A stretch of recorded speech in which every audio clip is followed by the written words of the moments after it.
How do you create an extraordinary quality of life today? For nearly 2 decades, this one man, Anthony Robbins, has searched for and found that answer. Now, using education to teach and entertainment to inspire, his systems for change empower millions around the world to improve their lives. Live, by satellite, on audio tape across 42 nations, from Russia to Germany, England to China, his impact is global. Oh, yay. Tony Robbins is sought out as a peak performance consultant and turnaround expert. He has met with world leaders like Nelson Mandela and consulted with Mikhail Gorbachev. He has counseled U.S. President Clinton and Princess Diana. Tony Robbins provides the competitive edge in sports. He strategized with America Cubed, which brought home the America's Cup. He helped the LA Kings reach the Stanley Cup Finals for the first time in 17 years. Then, when Andre Agassi was ranked 30th, he asked Tony Robbins to help improve his mental focus. Within 6 months, Agassi won the U.S. Open and became the #1 player in the world.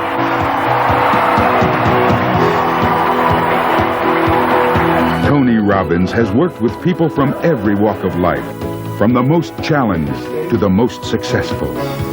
From people like Quincy Jones, Pamela Lee, Bill Farley, and executives from Fortune 500 companies. From the very famous to the very special. Now, Tony Robbins can be your personal coach with his 30-day personal power system. Learn how to master your emotions. I'm happier today than I've ever been before in my life. Your physical health. I've maintained a 78-pound weight loss for 2 years. Your relationships. I'm so much in love. Your finances. From 0 in sales to $7 million in revenue. And balance your life. He's saying, here's the door, here's the key, go for it. Personal Power is the #1 best-selling personal achievement system of all time, with over 25 million educational cassettes sold. Coming up, we'll travel to the Big Island of Hawaii, where each year more than 1,000 people from 42 nations attend his most exclusive event, Mastery University, to learn a tool you can use to immediately improve any area of your life. Welcome to Anthony Robbins' Life Management Systems. Now let's join Tony at his beautiful island resort in Fiji. Hi, I'm Tony Robbins, and welcome to our Fijian island resort, Namale. It's a paradise here, and we're about to go on a journey together that'll include some time here in Fiji, some time in Hawaii at my Mastery University, and maybe a couple other places where I can share with you just a couple of tools that can help you increase the quality of your life. In just 45 minutes, we can't obviously give you a whole seminar because one little section is 3 or 4 hours, but I want to give you a little appetizer or two of some tools that can help you to, one, increase the quality of your communication. Because my personal belief is it doesn't matter what your goals are, your desires, ultimately your ability to achieve them and to be happy and to be fulfilled comes down to communication. And we all communicate well when we're in an unstressed state. When we get stressed, we start developing patterns that stop us. So I want to make sure that in order to have that quality of life where you can really manage your life effectively, you learn just a couple of tools in that area. Secondly, if we're going to manage our life and really learn life management systems, we have to know our priorities. So we're going to do a little goal setting workshop.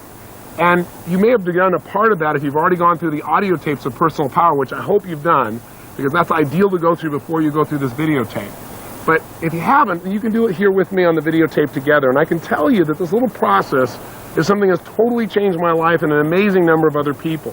In fact, sometimes when you begin a process, you wonder, oh, is this really going to make any difference? You know, it seems so simple. But I can tell you that simple things, little things, aren't little at all if they are significant, if they're things that can shape our lives, if they can change the way we think, the way we believe, the way we act, and therefore what we experience in our lives. And that's what we're going to share with you on this tape. So again, you'll get a little peek of many different things, but I hope you'll take the time to not only watch passively, but to actively do some of the exercises. Because I can make a tape that just looks really fine, but instead I want to do something that you actually do. It's kind of like a live video workbook. So don't sit passively, do something, follow through, and I can promise you some amazing results, especially if you've really gone through Personal Power now for the 30 days. I can give you an idea. In the last week, I get to hear stories every day from people that have used Personal Power and made huge changes, or use portions of it even. In the last week, I had the privilege of visiting with a man who I met about a year ago, right after the President's State of the Union address. I kind of stayed in the background till a little after midnight, and I decided to walk up the steps of the Capitol and stand there where the President is inaugurated and just see what it felt like up there for the person who was really making a difference in our country. And in the middle of the night, I see this man running up these stairs saying, "Are you Anthony Robbins?" And I said, "Yes." And he reached up and he grabbed my hand and he shook it. And he said, "My name is Bobby Rush." He said, "You know something? I'm a congressman today because of you." I said, "You're kidding." And he said, "No." And he shared with me how he went through personal power and he changed some of his most limiting beliefs. And he said at the time, he said he knew it was valuable, but he had no idea the cumulative effect that it was going to happen for him, that he started developing a new momentum. He set some brand new goals. He made some tough decisions. He broke through what would stop him, and now he's doing something that he really loves. And by the way, he said, by the way, I was an ex-Black Panther. Talk about a little change. Simultaneously this last week, I had the privilege of spending some time that reminded me of my goal-setting workshop. This workshop you're going through, I did for myself for the first time years ago in Russia, back in 1982. And a couple days ago, I got a chance to see how the world has changed by visiting with the president of the past Soviet Union, Mr. Gorbachev, and flying with him on my private plane for 4 hours. Talk about chills, thinking about what can happen by using these tools. And we started talking about what changed the world.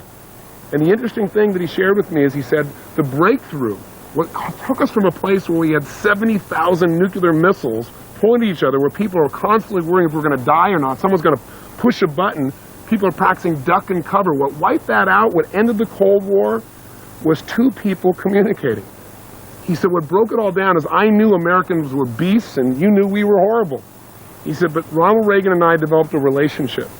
And I tried to dig. I said, when did it happen? He said, well, at our first meeting in Geneva. And I said, well, what really did that? What was the first trigger of trust? He said, well, we were both on our side of the fence, arguing for our side. And at one point, he said, Ronald Reagan reached out to me and he said, listen, this is not working. Let me start fresh. My name is Ron. And he said, he reached out to shake my hand and said, may I call you Mikhail?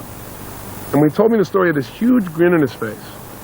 And I began to listen for 4 hours to all the tools that basically you're going to learn on this tape about quality communication and how it changes our lives, our businesses, our relationships, and literally how it changes the world. I'll give you one final example. Now, all I'm trying to do is not to impress you, but to impress upon you that if you'll follow through and do this, some miracles can happen. And I'm giving you some famous names because hopefully that'll grab your attention and you'll think this is real. I tell you about John Smith, you might not listen. But I'll give you one more. Michael Crichton, the writer. I was speaking with him earlier this week as well, and he said, I want to tell you, one late night I was frustrated. People have been calling me saying, how's it going? Which he said really means, where's our work? Where's the screenplay? And he said, I just didn't have any momentum. And he said, I watched this show and I thought, what the heck, I'll try this. And he got the personal power tapes, he said, and he listened. He said, I did the whole thing, all the way through. And he said, I knew that was important. I got this brand new momentum and this new passion, this new energy. And he said, as a result of that, he said, I started writing again. And everybody said my idea was stupid, that it had been done before, it was a waste of time. He said, but I got the thing done. And in the goal-setting workshop you're about to do in a few minutes, he said, I designed what I was going to get out of that, even how much money I'd earn off this particular screenplay. And he said, I wrote down a number that was so unrealistic. It was a number that I'd never gotten before. And he said, you know what? I sold it for exactly the amount I said that I wanted. He said, so I really owe you some thanks. I said, well, what screenplay was it? What book was it? He said, Jurassic Park, the best-selling movie of all time. He said, I guess I owe you a little thanks. I said, well, thanks, Michael. The point is, this process you're going to do is simple. I'm not going to try and pump you up. I'm going to try and give you little pieces, but it's up to you to follow through. So will you do that? Please do. Don't sit passively. Take some major action. And again, know that we're just going to give you pieces of things. At the end, we'll wrap up together. Make sure, though, that you follow through on the 30-day tapes, because this is your bonus. Those tapes are the basis of this change. And I hope as a result of these changes, you'll want to take yourself to a brand new level. So let's begin. Let's go to our first venue, and let's find out what are some of the tools that can truly change our lives. Okay, good morning. Wow, good morning.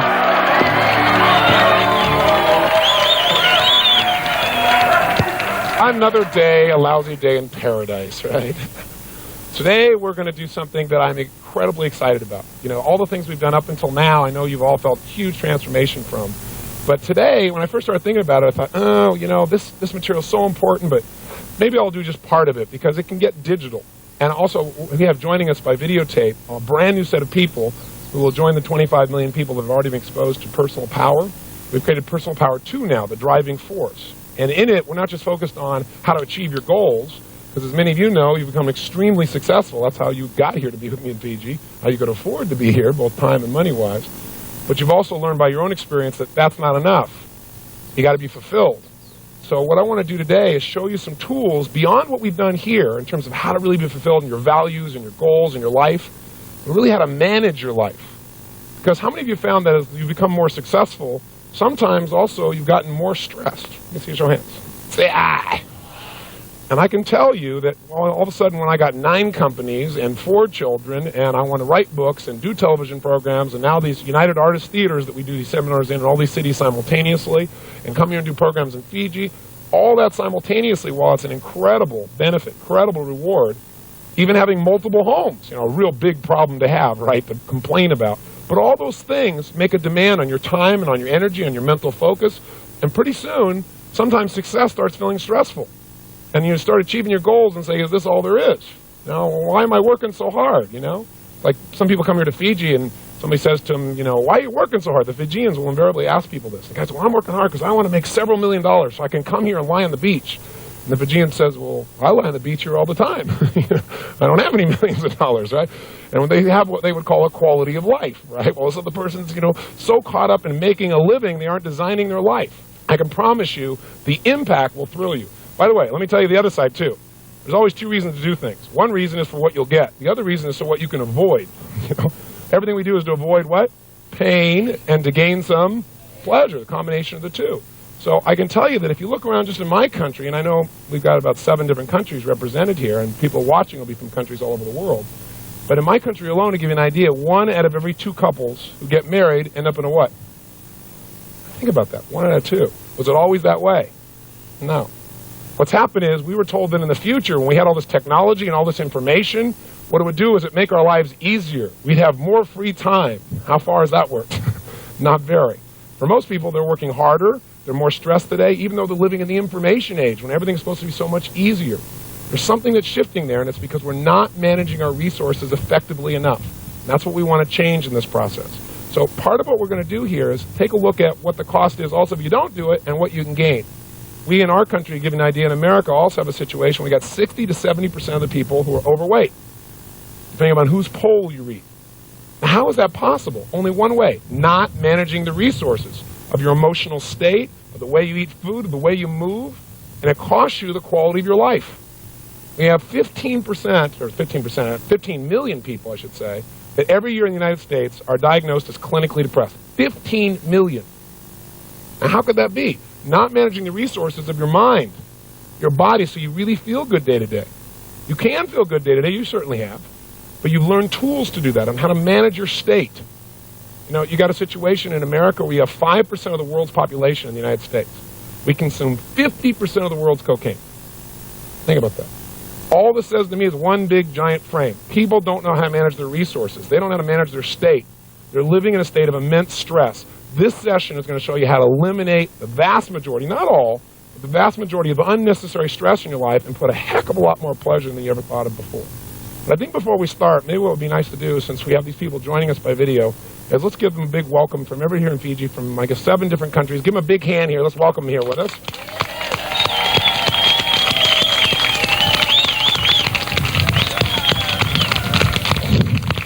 Oh, give them a big welcome. Crank them up here.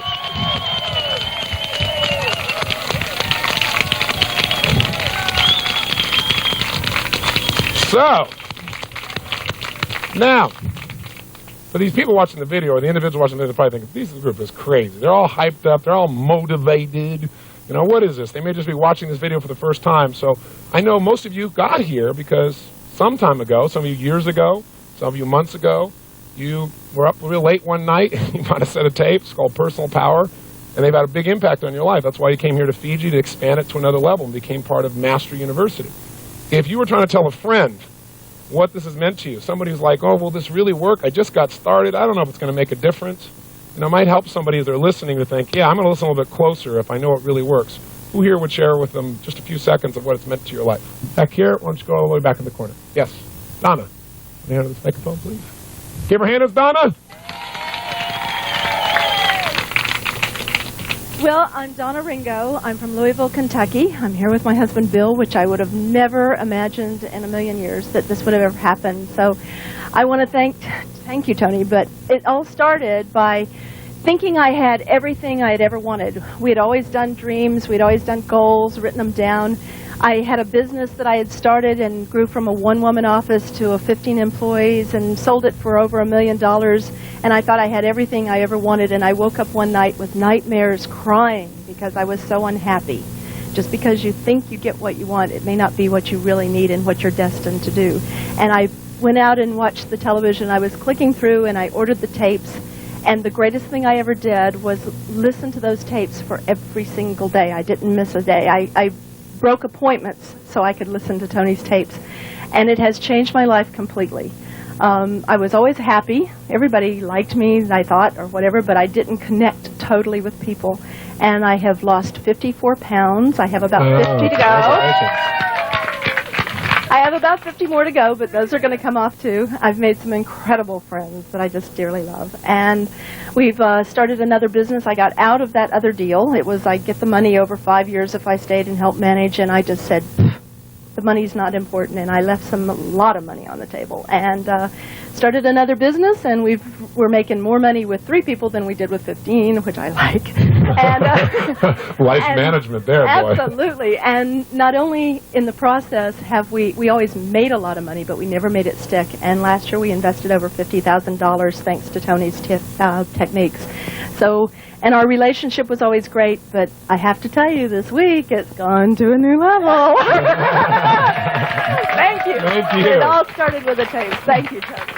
I noticed Bill took a bow when you said that. You know, it's easy sometimes, you know, when you're around something so much, take a little bit of it for granted, especially yourself, and how much progress you've made. It's kind of like your children, you know. People come to me and say, boy, Josh has sure grown. I go, yeah, he sure has, sort of, you know.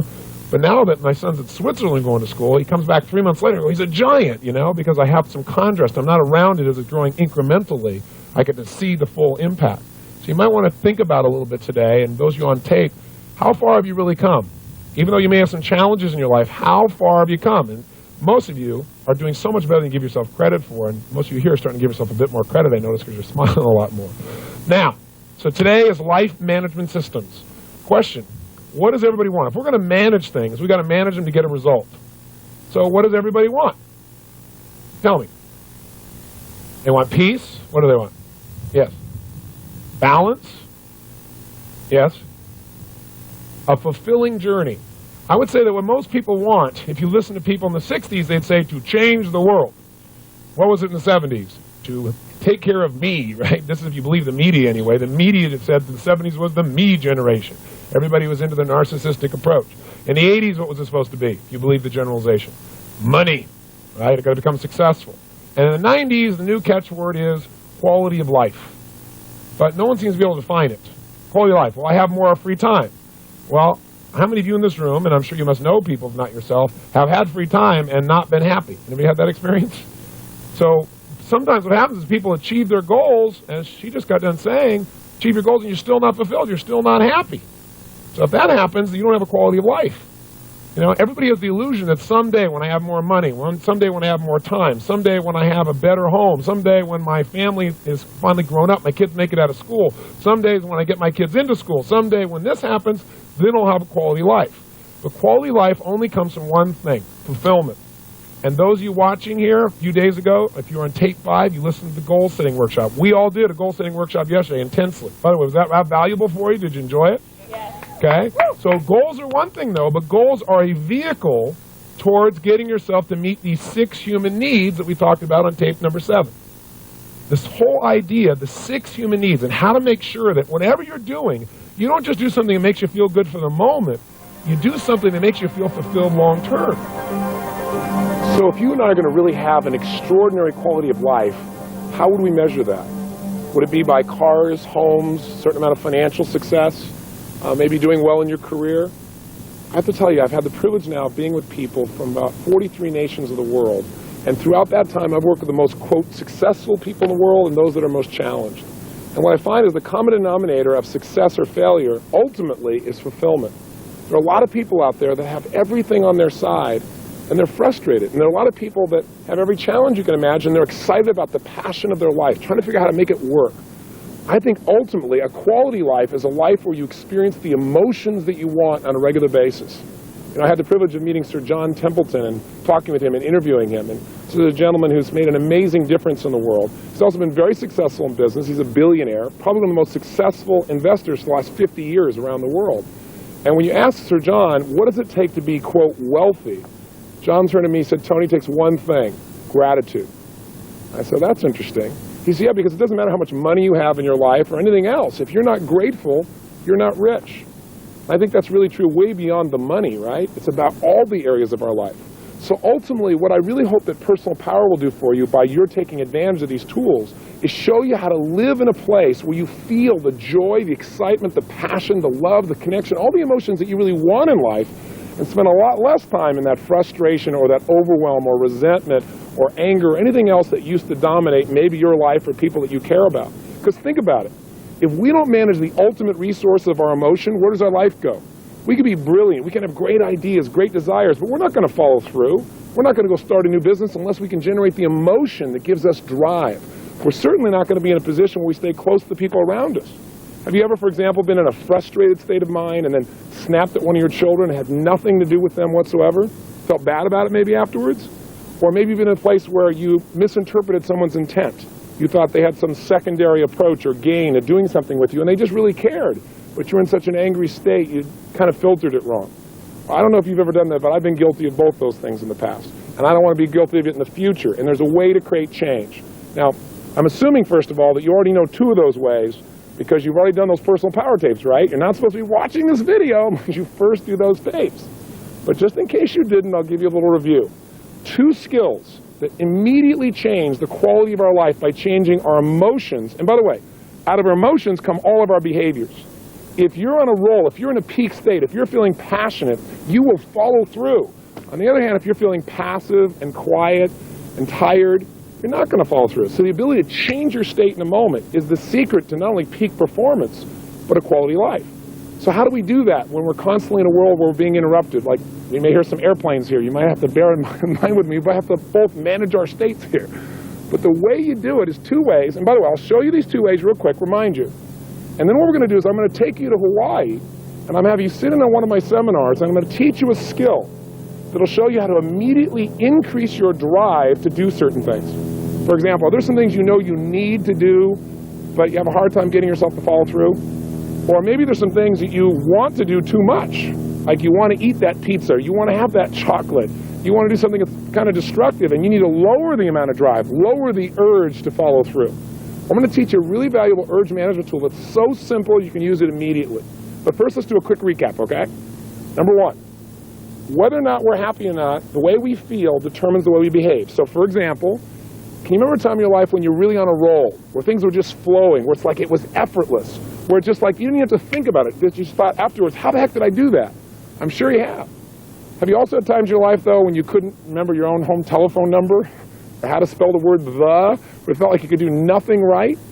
And what's the difference in performance? You're the same person, you have the same ability or skill, but in one situation you perform brilliantly, the other one kind of brutally. The difference in people's behavior is not their ability in most cases. It's the state that your mind and body is in at that moment in time. So how do we change our state if we're feeling frustrated or we're feeling depressed? Well, first of all, we have to learn and pay attention to what we naturally do when we're in a peak state versus what we naturally do when we're in an unhappy state. And by the way, you can use this to change performance immediately. I've done it with top athletes. Some of you saw in the infomercial Andre Agassi. Now, a whole series of athletes I've done this with where I'll help them discover when they're at their best, they just flow. They don't think about how am I going to hit that ball. I asked Andre when I first met him, I said, listen, have you ever hit a tennis ball perfectly? And he said, well, of course. I said, well, then stop trying to figure out how to change your swing, and let's get you back in that same state of mind where you naturally do this. Let's find out what the triggers were. And the first place we looked is step number 1. To change your emotion, you must change the way you use what we call your physiology. It's a big word, but physiology just means the way you move, the way you breathe, the way you use your facial expression. I got some sun here, I'm squinting. It changes my state. But the way you move affects everything. So for example, if a person's feeling depressed, do they take on a certain physiology, a certain posture, a certain breathing pattern? I mean, think about it honestly. What's the posture of somebody who's depressed? Where are their shoulders? Come on, tell me the answer. I want you to think of it yourself before I say it. Good, shoulders are down. Where's their head? Of course, down. What's their breathing like? Full or shallow? Of course, shallow. Facial expression, is it up and tight or slack? We both know it's slack. Now, how come you knew this before I said it? Because you've practiced this stuff before, haven't you? We've all been in that place where we're depressed and we're down. And what's interesting is, how do we treat that? What do we do with that? Well, what most people will do is they go take a drug. Or if people are really feeling down in life, they'll go drink some alcohol or maybe smoke a cigarette. Some people do something positive like exercise, which gets you to engage your body in a strong way, which, by the way, immediately changes your state. So what we might do is just try something simple. Might try just breathing differently. Might try standing up differently. For example, try it with something simple. Right now in your chair, one of the challenges I have as you're sitting watching Fiji and some of this material we're sharing is you're not in a seminar. In a seminar, I help you keep yourself in a peak state. Because the state of mind you're in determines how much emotion you're feeling, and the emotion attached to the information is what gets you to follow through. So right now, you're kind of passive. So right now, do me a favor and do you want to? Try this. If you were feeling kind of tired and bored right now, how would you be sitting? Hopefully not how you are right now listening to me. But how would you be sitting if you're bored and tired? Just try it. Come on, it's easy. Bored and tired. What happens to your shoulders? What happens to your body? What happens to your breathing? Bored and tired. A little frustration, that bored, tired, and frustrated. Right? Get that look on your face. Kind of right now, come on, try it. Just see what it's like in your body. See if there's actually a posture that goes with that emotion, a way of breathing, a facial expression. I think you know what it is. And if you went there real quick, that might be a sign you might want to change for the future. Now, in that state of frustration, imagine trying to design your life, trying to change your life. It's not going to happen. So now try this. Sit up in your chair right now. Come on. No one's watching. It's just you in this videotape with me. Come on. Sit up in your chair. Come on, sit up tall. Sit up like you'd be if you were really feeling unstoppable right now. Has there been a time in your life when you felt like you were on a roll? Like, man, nothing you tried would be stopped, that you'd find a way to turn it around? Sit up in your chair that way. Breathe the way you'd be breathing if right now you felt really good. Put the kind of smile on your face like you feel really excited. Now, I know this sounds third grade. Oh, yeah, what a pump up. Sit up, and that's going to really change my life. But the truth is, if you look at your life and you were to write down all the emotions you experienced in the week, both good and bad, each of those emotions has tied to it a certain way of using your body. And if you keep using your body that way over and over again, you'll keep feeling that way. So make yourself breathe and feel good. Sit up like you are ready to make something happen right now. If you're in a state of certainty you were going to achieve what you wanted, how would you be sitting up? What would be the look on your face if you were totally determined right now? Make a little gesture. What kind of gesture would you make if you felt determined right now? Come on, just try it. And if you make that gesture really strong like you mean it, how does it feel? Just kind of feel what that feels like in your body. In this state of mind, are you likely to do things differently than when you're in that passive state? You and I both know the answer to that question. But the secret is to train yourself to stay in this state so it becomes natural. It's kind of like, how do you build a muscle? I want to build a strong bicep. I may lift weights. And when I lift weights, I don't just exercise. If I want this muscle to grow, I got to condition it by pushing beyond what I'm comfortable with. So if you're just watching me right now and going, who is this idiot telling me to do all this stuff? It's okay, but it won't give you a change. So you got to really exercise it, and you got to do something you're not comfortable with. And if I'm doing 10 curls with a weight, which one of those 10 do you think I want to do the least? Obviously number 10. Which one will give me the most growth? Number 11. Right? When you push beyond your comfort zone, that's when you create a change for yourself. So now, what we're hearing in the background is another airplane. This tends to change our state because it affects state number 2, which I'll wait for it to go by for. The second thing that affects our state is what we focus on. What you and I focus on, moment to moment, radically changes the way we feel. So as that thing goes by, if you focus on the sound of the plane, which would be the natural thing to do, it's going to change your state. But I'll give you a better example. If you're in a position where you want to condition yourself to feel good, you got to control what you consistently focus on and how you consistently use your body. So for example, if you wanted to feel bad right now, I bet you could pull it off. Do you have any memories from your past, some horrible memory that if you thought about it in detail and really focused on it, you'd feel really lousy all over again? You got an experience like that? Some people say, heck, I got zillions of them. I got a menu of experiences. Other people tell me, why go back to my past? My present is crappy enough. Some people are not satisfied with that. They think of things that haven't even happened yet, and they focus on them. Horrible things that haven't even occurred and feel bad about them in advance. You don't want to fall into that trap. So both of these become habits, by the way. People come to me all the time and they say, I don't know what it is. I don't know what it is, Mr. Robbins. I just feel down all the time. Why do you think I feel so down? Well, part of it is look at their body. Part of it is what do they constantly focus on, how things haven't worked out, how they can't turn it around, and their body's in a lousy place. Pretty obvious. Other people say, I don't know what it is, I feel so up all the time. What do you think is I feel so up all the time? I mean, it's pretty obvious. But we forget the fundamentals, don't we? We turn, most of us, we don't like the way we feel, to alcohol again, or cigarettes, or smoking, or sleeping, or we go watch TV to change our focus, to take us off what we're focusing on that makes us feel bad, and make us focus on something else that maybe feels okay for the moment. Or you go shopping, or you change the way you're moving, you feel pretty good, and you focus on something else. But none of those give you a long-term benefit. In fact, some of them have some negative side effects. So wouldn't it be nice to be able to change your state that fast, just by a radical change in the way you use your body, or by a quick change in focus? And by the way, people come to me all the time and say, I don't know what it is, Mr. Robbins, but I'm really angry all the time. They make these horrible looks on their faces. I said, well, maybe we should start with your face. Because we get in a habit of using our body in a certain way, and that's it. It takes off and starts to control us. And you want to break out of that. In fact, there's research that's done now with monkeys that I personally don't support, but you should be aware of it. They'll take a monkey, tape down 4 of his fingers. They'll take one finger and they'll manually bend it back and forth, over and over again, manually. After doing this for thousands and thousands of times, an interesting thing occurs.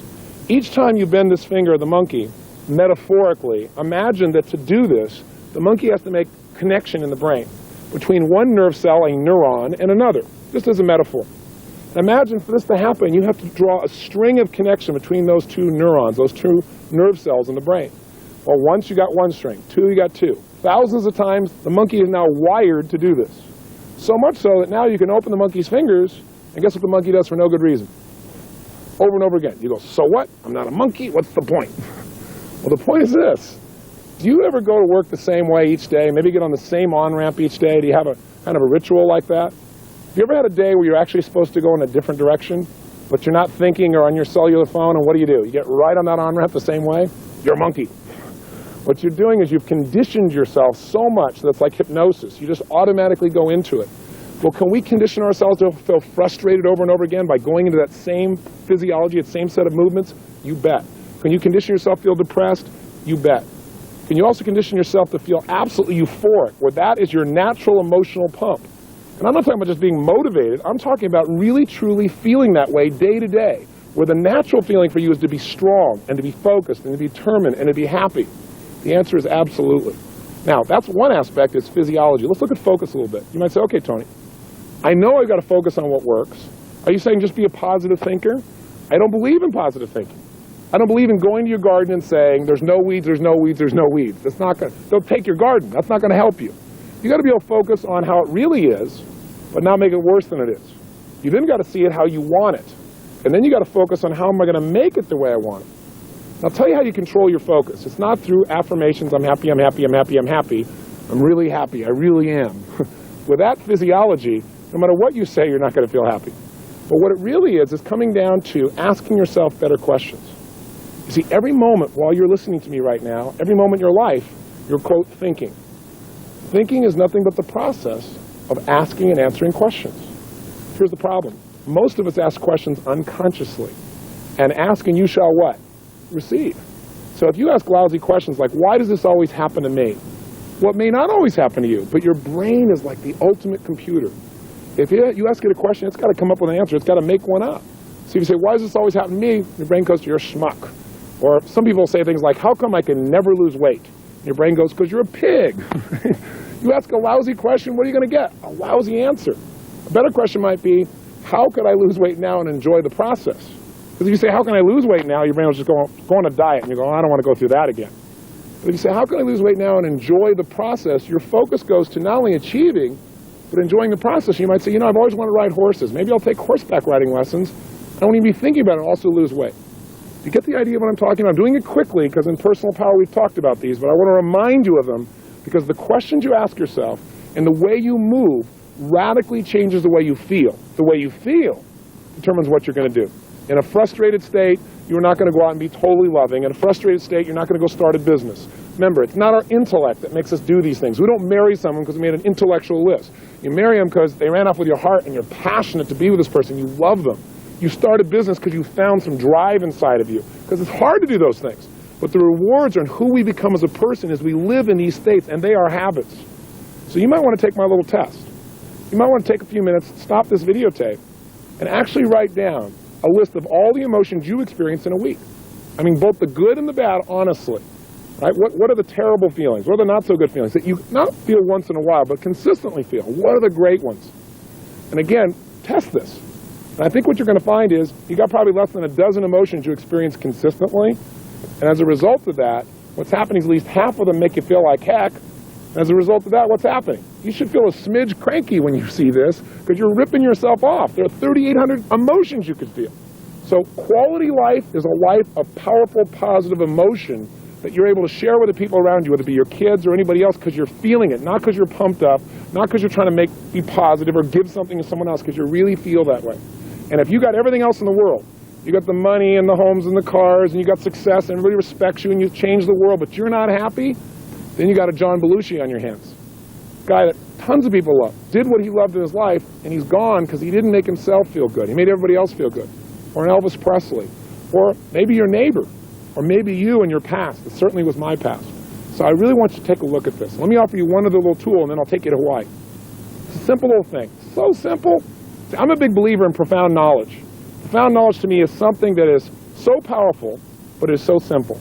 It's something that as soon as you understand it, whether it be a strategy or an idea or a distinction, that the minute you understand it, you can immediately change the quality of your life as well as anybody else's life that you have the privilege to actually touch. So here's a simple idea. I call it incantations. We all know about self-talk. You know, you should talk to yourself right. But you can self-talk yourself like crazy. You're great, I'm great, I'm great, I'm great, I'm great, and you still feel like heck. So that doesn't do it. We know about affirmations. I'm happy, I'm happy, I'm happy, I'm happy. The difference between an affirmation and what I want to talk to you about is something I call incantations. The literal dictionary definition of incantations is magical words spoken forth. Now, when you speak magical words, they have an impact on you. What's the magic that takes a word into something that actually changes our life? Well, repeating it over and over again is okay, but it's emotion. I mean, think about it. That's what starts wars. That's what makes you fall in love. That's what changes your life is emotion. So we have certain phrases that we say to ourselves a lot, over and over again. But when we say them and add emotion, they literally put us in a form of almost hypnosis. Kind of like incantation. Think about the times of King Arthur and the spells that used to be put on people to turn them from a frog into a prince or vice versa. Well, we use these incantations all the time. People say to me things like, you ask somebody, could you go get me the salt? In their head, they're on the way in going, I don't know where the salt is. I really don't know where it is. It's right over there to the right. I don't know where it is. You keep saying, I just don't know where it is. You open the cupboard, you really look, you keep saying, I don't know, and finally you say, I can't find the salt, amazingly. So a person comes in, they walk right next to you, reach right in front of your face, and they go, what is this? You go, the salt. Have you ever had an experience like this, honestly? Well, the salt was right in front of your face. Did you see it? Yes. How come you didn't perceive it? Because you'd literally given yourself, in psychology, what we call a scotoma, a blind spot. You'd hypnotize yourself into literally not seeing it. Now, we do this with our lives all the time. People say, I just can't do this. I just can't get myself to follow through. I can't get myself to follow through. I just can't. Why do you think I can't get myself to follow through? Well, it might have to do with what you say 20 times a day with all the emotional intensity you can possibly generate that's creating this challenge. You got to notice that. Or, I love chocolate. I just love it so much. I can never give it up. Now, teach me how to give it up. Well, nothing's going to change you if you keep giving your brain and your body a direct command through incantations. And by the way, you can use incantations to enhance your life. What if when you were running, you were saying, I'm a lean, mean running machine? Or, every day and every way I'm getting better and better. An old affirmation from an old book from years ago that most of us know, but do you use it? See, my whole thing in life is, so much stuff that makes a difference in life is simple. We know it. But the difference in life is knowing doesn't change your life. Doing does. Lots of people know what to do, but they don't do what they know. So what I want to do right now is have you just think about, put yourself in a strong state. Sit up in your chair. Don't be sitting passively anymore in here, because that's the challenge. You're not in my seminar. My seminar, I'd move you. Because the last part of emotion, I should mention, is conditioning. Just like those monkeys, what makes them go is repetition. Here's what they found out when they did this training of their fingers. If they take down the fingers and they move this finger, but while they're doing it, they create a tremendous amount of emotion in the animal. And the way they do that is they stimulate the pleasure center of the brain in this monkey while this is happening. Pleasure, while it's happening. Pleasure, while it's happening. Pretty soon, guess what? It doesn't take thousands of times. A dozen or two times, and the monkey does this constantly. Advertisers know this. How the heck do you think they run all these commercials? Commercials have very little to do with what the product really is. In a beer commercial, do you get reality? Do Do you get a big guy with a nice beer belly grabbing his buddy by the head, pounding him, going, love you, little buddy? I don't think so. What you get instead is some really sexy, attractive woman or man who's drinking this beer looking wonderful, as if that had anything to do with the beer. See, the reality is it all comes down to attaching emotion to what it is you want. Every advertiser knows that. What you want to learn to do is advertise in your own brain to condition yourself to follow through. And the first way to do that is right now be in an upstate. And by the way, if you see some video of our university, you see people having a great time, look like they're at a rock and roll concert or at a top sporting event, or they're celebrating, it's not about pump up. It's about putting yourself in the state where you will learn and remember. That's what it's really about. So here's the tool I want you to learn. Really simple. We're going to show you a tool I call an urge management tool. It'll show you how to take something, for example, that you don't want to do and get yourself to love doing it. Really love doing it. I'll also show you a tool if there's something you love to do that's not good for you, how to change it. And it's all done with some simple questions. So let's go to Hawaii, and let's give you a little idea what it looks like, and then I'll demonstrate it for you with a real person, and I think you'll laugh and hopefully learn as well. I'll see you in a few moments.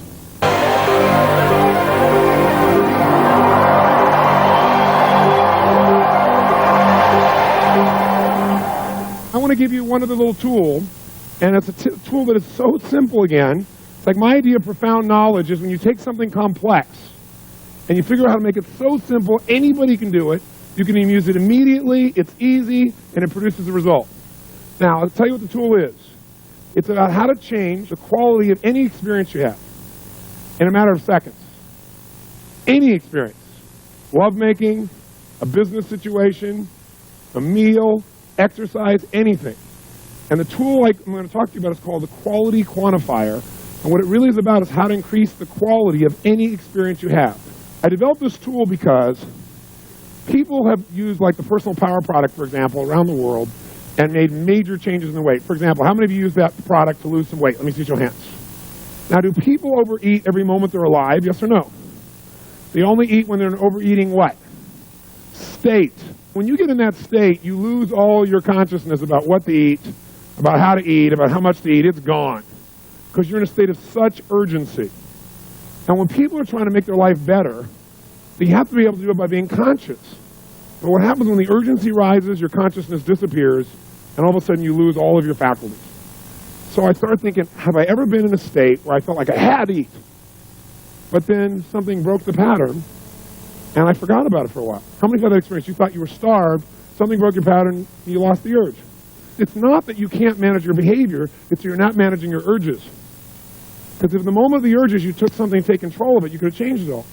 So in order to do that, I was at a friend's house, and I was thinking, okay, how do I help people manage those urges? There's so many tools.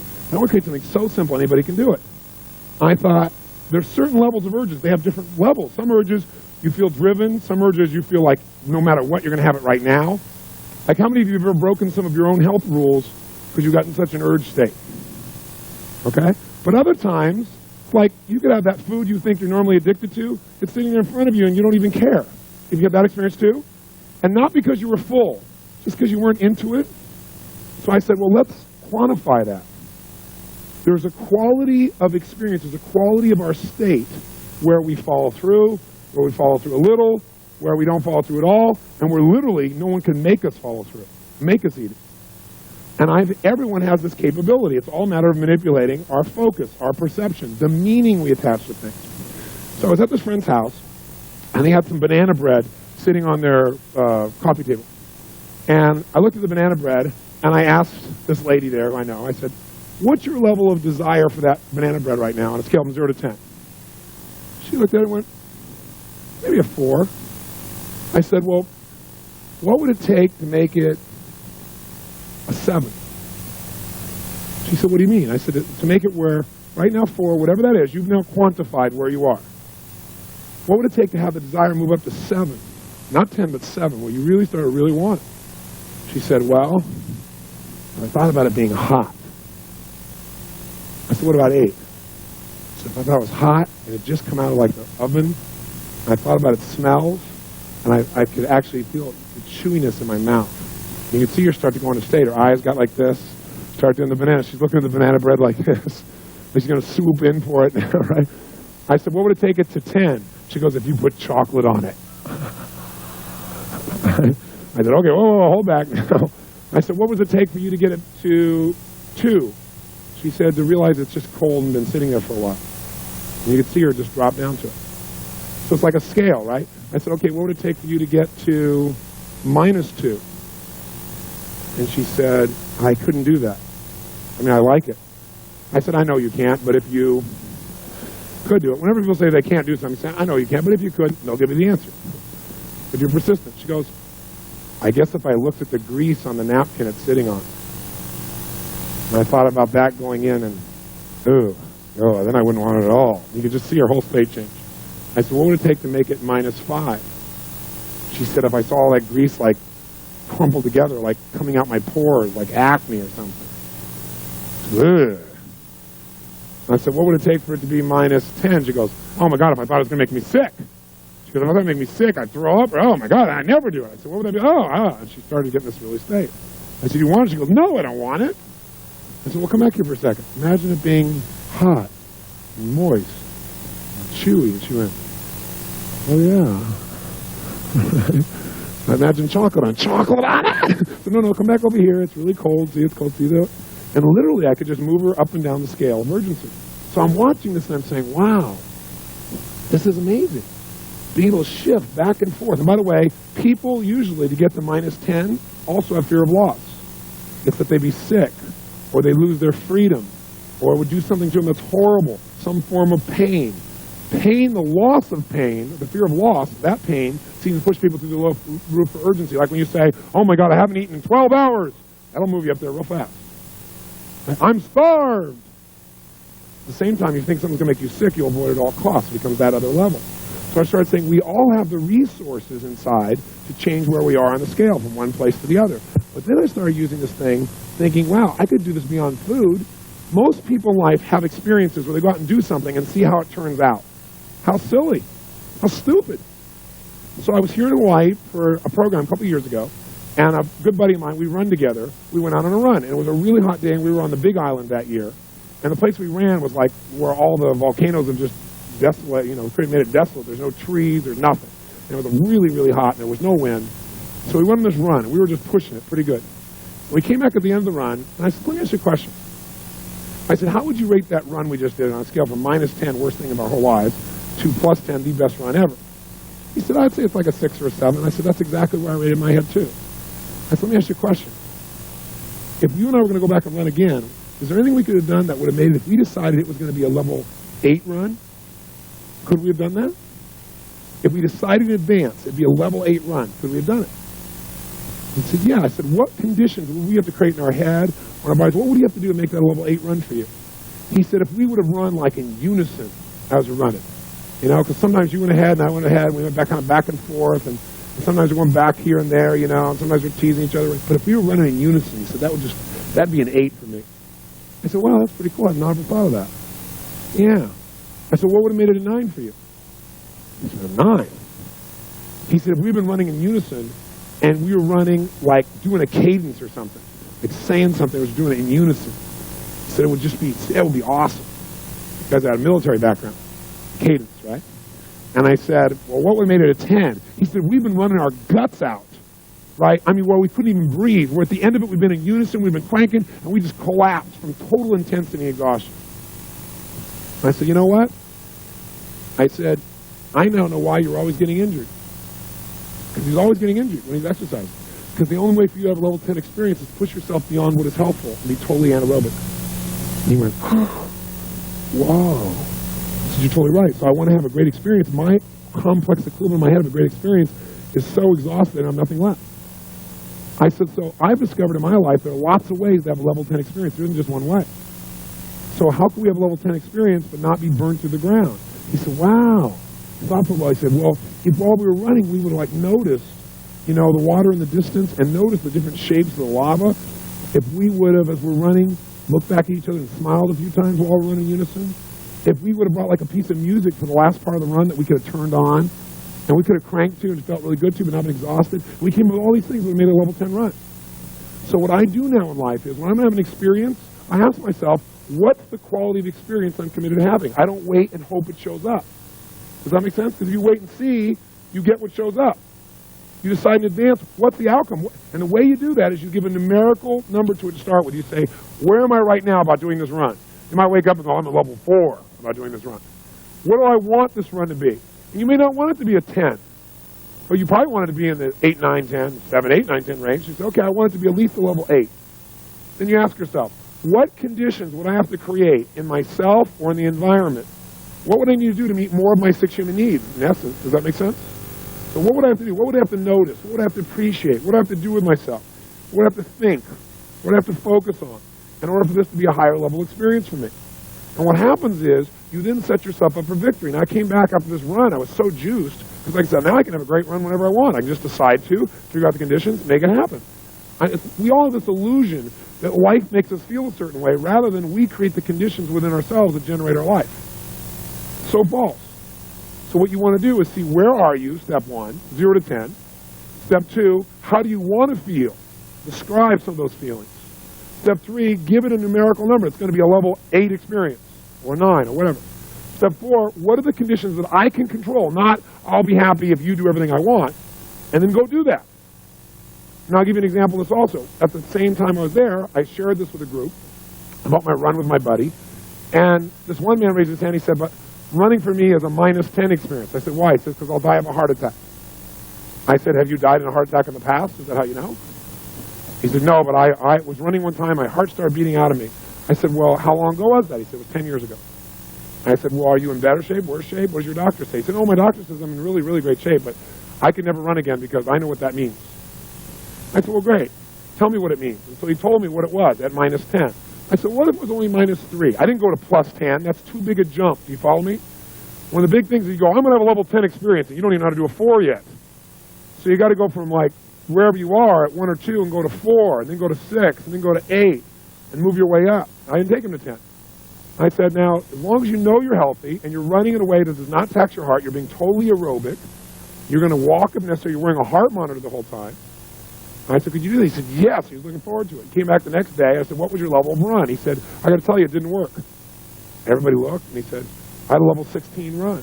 So I want to show you how to do this in kind of a fun way. Let's take pizza. I think that'll be an easy example. It's a fun example. Who here is absolutely, totally, completely addicted to pizza? You could swallow 2 or 3 of them right now. Nothing can stop you from pizza. That's how much you want it. A total addiction to pizza. If you have that addiction, stand up so I can see it. All right, hold it. All right, how about this gentleman right here? Come on down, sir. Give him a hand. Come on down. This is Bill. Give him a hand. It's Bill.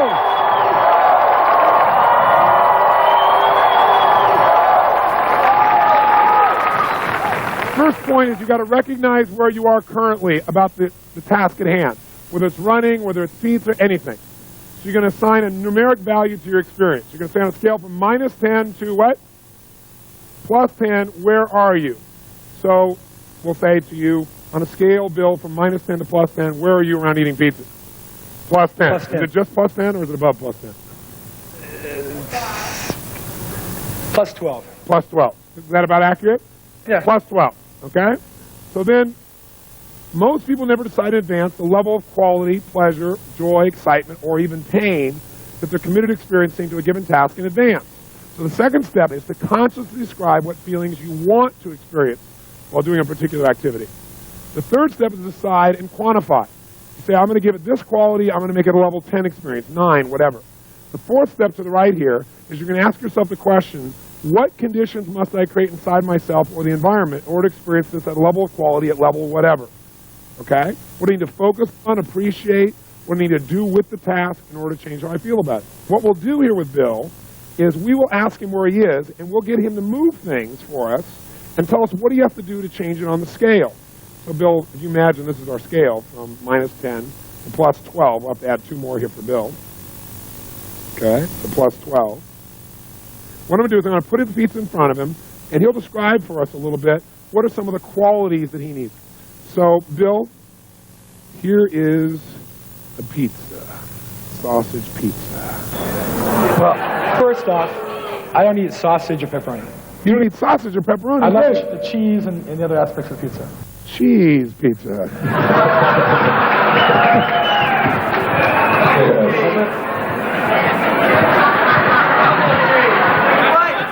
What's your level of desire for this pizza? Right now, it's only a 10. It's only a 10. It's only a 10. Wow, it's not really warm. Not really warm. Well, imagine it warm. 10. 10. Imagine it getting warmer. Can imagine some mushrooms on it. Okay, imagine some mushrooms on Maybe it. a 12. It's a 12. So imagine it with mushrooms on it, warm. Sun-dried tomatoes. Some dried tomatoes. Dried tomatoes, mushrooms, cheese, melted cheese. Dripping with cheese. Dripping with cheese. Dripping with cheese. Extra cheese. What kind of cheese? Extra cheese. Extra cheese. What's your level of desire at that level now? About 15. About 15. Okay, so extra cheese. Does that help him get in that state? So let's write down, what does he do to get it higher? Write it down on your little sheet here. To get even higher, what does he do? He adds in his mind that it's really hot. He adds in his mind that it's got mushrooms. And to get it to 15, he puts on extra what? Look at his face when he even says it. Look at his face. And sun-dried tomatoes, thank you. Now, think about this pizza now, and I want you to take this pizza, if you would, and put it down, if you would, to level 8. Go ahead and hold it with the other hand. Level 8. Tell me, what do you got to do to make it level 8?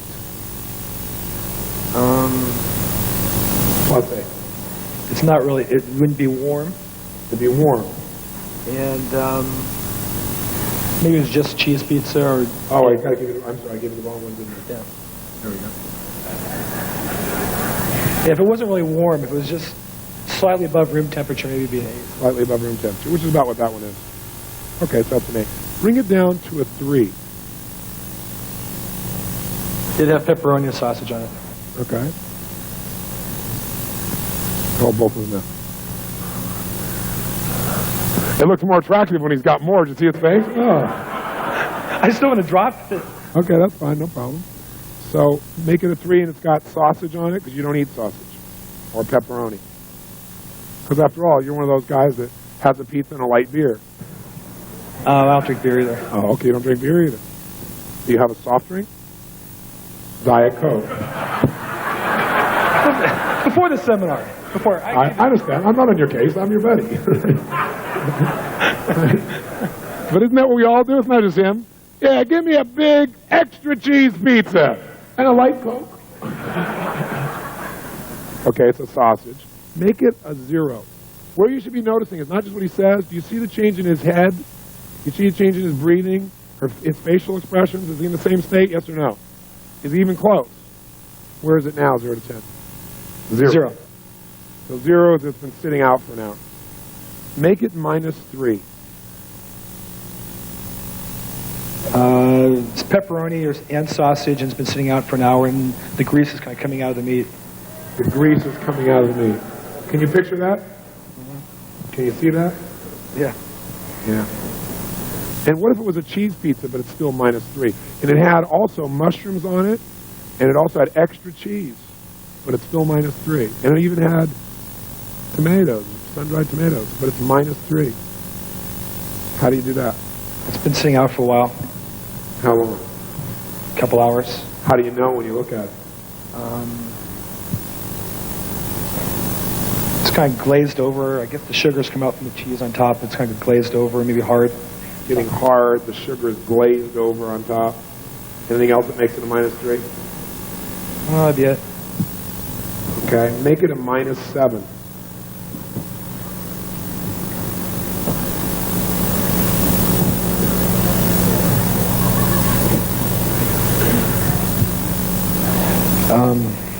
I can smell the meat kind of rotting a little bit. Smell the meat rotting. Smell the meat rotting a little bit. Where is it now? -7. It's at -7. Bring it down to -9. But it has no meat. It's -9. It has mushrooms. It has extra cheese. It has sun-dried tomatoes, and it's -9.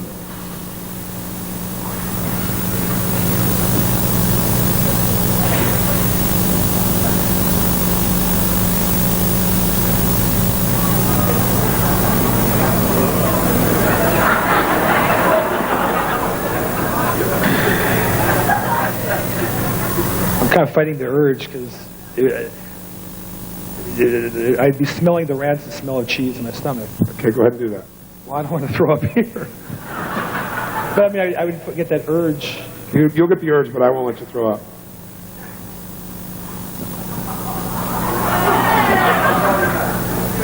Tell us when you're at -9. You won't throw up till we put you at -11.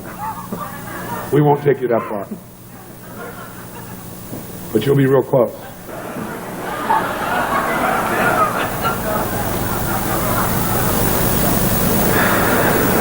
Tell us where you are now. -8. -8. Take it to -9. What are you focusing on? Take it to -9. The smell. Smell of what? Like cheese, rotting cheese. Rotting, rancid cheese. Can you see what it looks like too? And smell it? I couldn't even look at it. Can't even look at it. Go ahead and look at it while you say that. Look at it. Think pizza. That's it. Just look at it and think pizza. Tell me when you're at -9. Imagine mushrooms, extra cheese. Mushrooms, extra cheese, pizza. That's it. Mushrooms, extra cheese, pizza.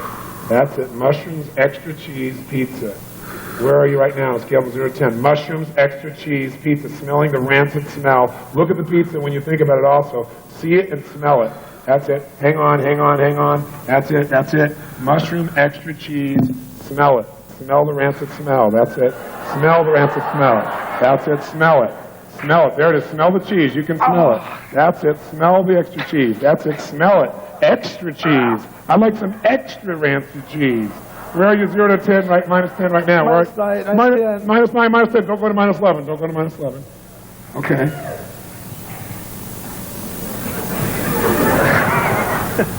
You want some? No, I don't want anything.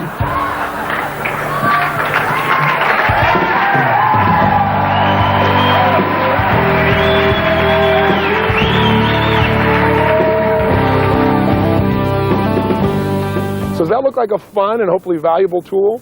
I know it's deceivingly simple, so you might say, well, I don't know if that's really going to change the way I really feel, or maybe it'll change the way I feel for the moment, but it's not going to last. In fact, Lisa Gibbons, who was the person who interviewed me in the infomercial that you saw before you got these tapes, she was at that program, and afterwards she came up to me and she said, how did you know he was going to change so fast? I said, because everybody does. We all have the same nervous system, and when we use it effectively, it's like a computer. When you know the right code, you can change it rapidly. It's this hypnosis we have that change has to take forever. It has to be painful that keeps us from changing. And I said, it'll last. You watch. She said, well, we'll see. So we just followed up about a year later with this gentleman, Bill. And what's interesting is, not only has he not touched any pizza for an entire year, I mean, not even close, but he said he's never touched any more cheese. And here's the best part. Is it because he can't? No, he could go back and change it tomorrow if he wants to. I'm not about taking away people's choices. But he doesn't have an urge to. He doesn't have any desire, is what he said. I just don't want it. Wouldn't it be nice to eliminate one of your addictions through this simple process? Now, it's true if you are, like, say, loving chocolate, and you keep saying, I love chocolate, I just love it, I love it, I love it, I love it, I love it, and you give yourself this incantation, remember that? Or with all this emotional intensity, you talk about how much you love it all the time, and then you go to do this to change, highly unlikely it's going to last because you're going to be giving your brain a different message. So you have to make sure that you control your internal dialogue by creating a new incantation that supports you, and you have to make this adjustment. So I want you now to do this so you see that it really works. You can do it with food, you can do it with something that you're doing right now that's not so good, and figure out, okay, if right now my level of desire for this food is at a 9, and I don't want to eat this food or this alcohol or this whatever, how would I lower it? And don't try and go from 9 to 0. It might be too big a jump. Say, well, what would it take for me to only like it enough that I considered on a 0 to 10 scale to be a 7 or a 6? And really think about it. And by the way, the state you're in when you're asking these questions makes a big difference. If you're sitting passively going, well, what would it take for me to feel like a 7? Your brain won't have the answer. You got to ask a question where you're telling your brain, I expect the answer. You got to have certainty when you ask a question that you're going to get the answer. If you don't have certainty, it won't work. So put yourself in a peak state and then say, okay, now what would it take for me to have this be like a 3? A 0, and write it down, and you'll find a little chart that's enclosed with this videotape that can help you track it. What about a -2? What about a -6? And what you'll find is exactly how to increase your desire, or decrease your desire, I should say, or increase it if you want to. And by the way, what is this really about? quality of life. We talked about setting goals for quality of life. Here's what I want you to do. I want you not just set a goal for the quality of your life. I want you to decide and make it happen. And the way you do that is if I'm going to go on a run here on the beach, I don't want to just go for the run and see what shows up and whether I enjoy it or not. I want to decide in advance what the quality of that run is going to be for me. So if you want to take something that already feels okay, or you're not inspired to do, and you want to increase its intensity of enjoyment, you've got to say, okay, where am I right now about going on this run on the beach? 0 to 10. Well, I'm about a 6.5 or 7.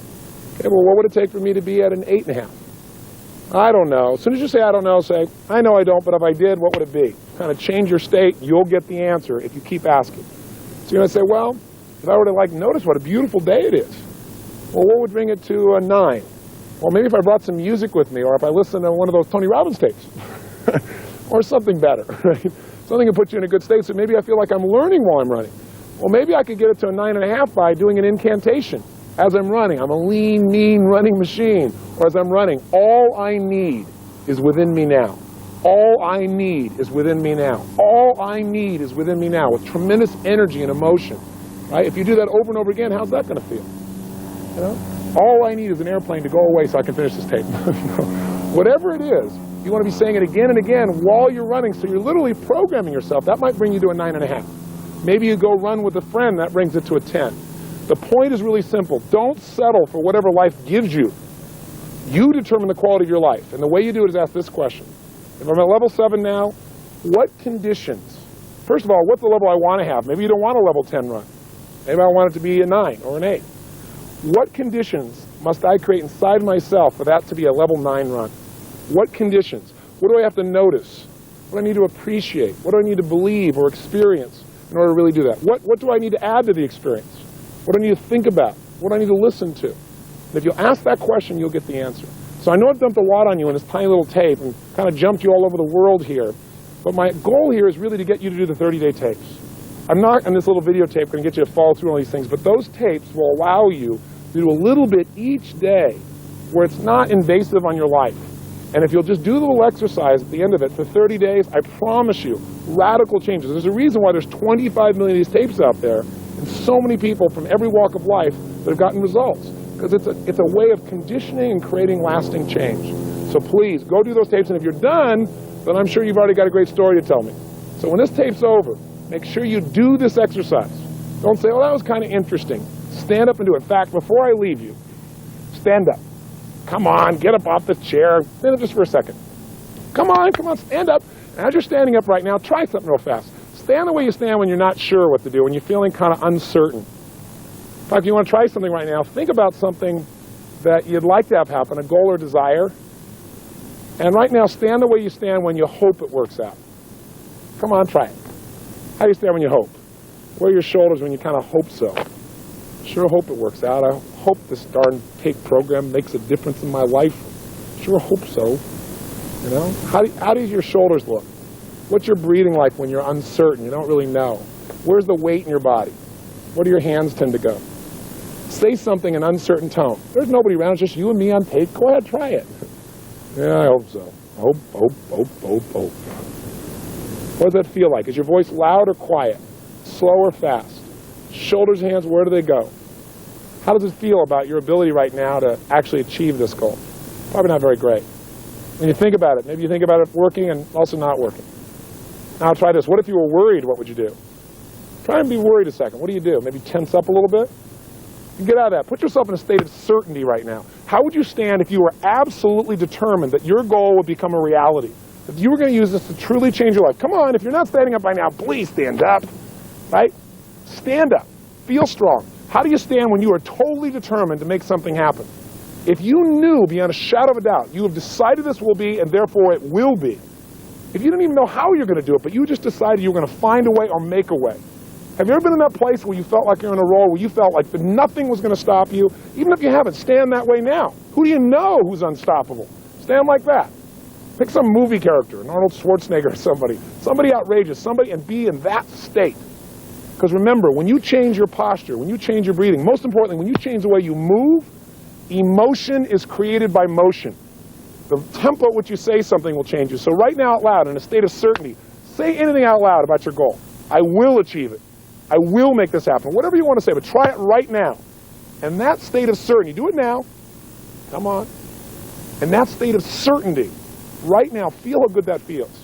And in that state, I'd like to ask you to take some action. And the action is, do this exercise immediately. So either pick something you want to lower your emotion for, or pick something you want to enjoy more and change it right now. When you go turn this off, take action.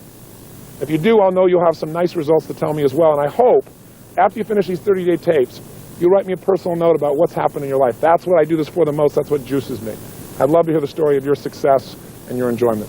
And also, I hope I get a chance to see you in person. I gave you a $100 discount to come to one of my seminars because I hope you'll come take advantage of that. It's nothing like being in the environment where you get personal live coaching to get something done. And if you join me at Master University, you won't just get mine, but you have people like Norman Schwarzkopf teaching you leadership, and people like Peter Lynch, who's taught in the past for us finance, and people like John Gray to show you how to make your relationships work. So if you're interested in that, please look in the back of your book or call us with the number at the end of the show. But I just want to say to you that I hope this is not the end but the beginning of our relationship. But regardless, what I wish for you the most is a quality of life that is extraordinary. And that's done by you deciding to make it that way and using the God-given talents that you and I already have. So create an extraordinary life, enjoy yourself, take care of yourself and your family, make a difference in the world, and most importantly, live with passion. God bless. I hope to see you soon.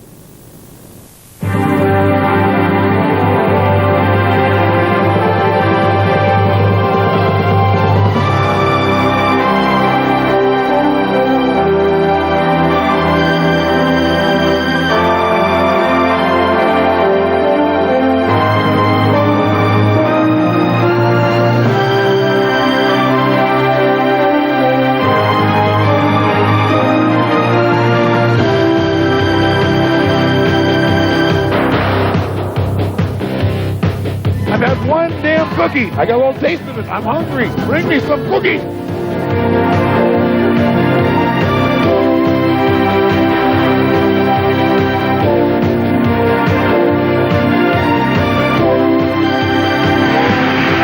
You want to make God laugh? You tell him your plan.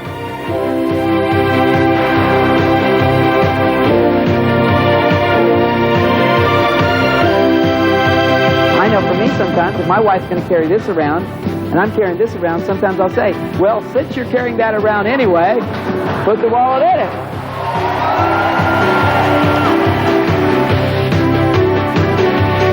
If you competed with those folks, you knew they were great.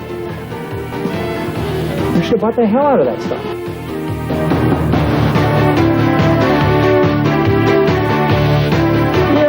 You know, one of the problems I always have with Tony's groups is they never have any enthusiasm when I talk to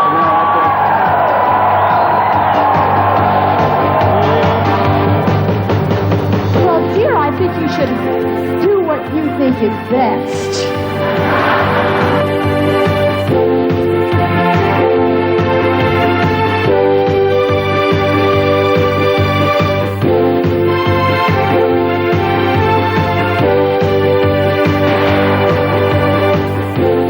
Join the masters of our time. Perfect the life of your dreams. Anthony Robbins, Mastery University.